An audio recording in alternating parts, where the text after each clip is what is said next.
بسم الله الرحمن الرحیم. محترم ورونو، که چیرې څوک غواړي چې په هر ځای کې کامیاب وي، په هر ځای کې بریالی وي، هغه ته پکار ده چې د هر لمانځه څخه وروسته ګرد عمر 11 واره سورة فاتحه الحمدلله تر والأقدالین پورې وایي. 11 واره. دغه کس به په ژوند مسکین نسی، غریب به نسی. د دغه کس به ګرد عمر غنا میلمنه وي. د دغه کس به په هر ځای کې عزت وي. ځکه پیغمبر صلی الله علیه و آله وسلم فرمایي چې داسې یو صورت چې هغه د ټوله قرآن کریم اجمال دی، سورة فاتحه یاده کړې ده.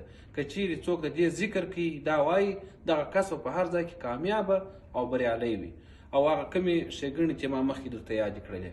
نو اوس هم که چیرې تاسو غواړئ چې په دغه ښېګڼو کې ځان داخل کړئ، نو د هر فرض لمانځه څخه وروسته سورة فاتحه 11 ځله تلاوت کوئ او د ثواب په خاطر یې د ملګرو سره شریک کړئ، تر څو هغه هم ورڅخه برخمن شي او تاسو ته به هم الله تعالی جل جلاله ثواب درکړي.